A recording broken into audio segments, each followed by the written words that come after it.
Cubs hosting the Marlins, and the Marlins are plus 108 on the money line. The Cubs are minus 126. The over-under, 8.5 runs. The Marlins getting a run and a half on the run line are minus 184, meaning if you bet them that way and they win this game outright, you win. They lose by one, you win. And the Cubs laying a run and a half on the run line are plus 152, meaning if you bet them that way, they must win by two or more. Weathers was supposed to pitch, and now it's Cabrera, who pitched twice against the Cubs last year. 5 innings, 3 runs, 3 earned. They lost that game 4-1 in Chicago when he struck out 8.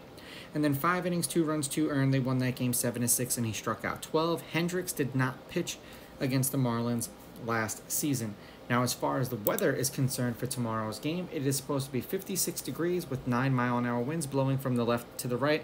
And I always advise before you bet the over-unders, check the weather, please. That's the one thing I can ask of you. Head-to-head, they're 5-5 against each other. The home team is 7-3. The favorite is 5-5 on the money line. The underdog getting a run and a half on the run line is 6-4. There have been 6 one-run games in their last 10 meetings. One of the games they played against each other today.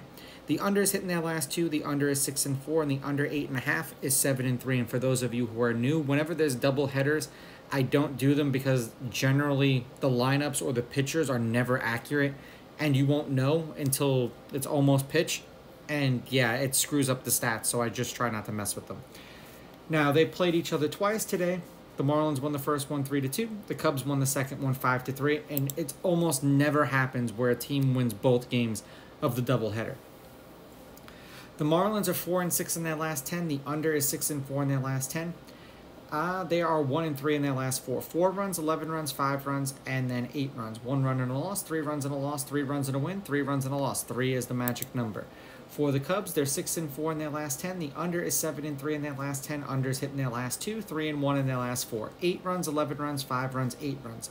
5 runs and a win, 8 runs and a win, 2 runs and a loss, 5 runs and a win. Just have a funny feeling about this one, and I'm going to roll with the Marlins. I'm going to take the Marlins with the money line, the Marlins getting the runs, and I will go under.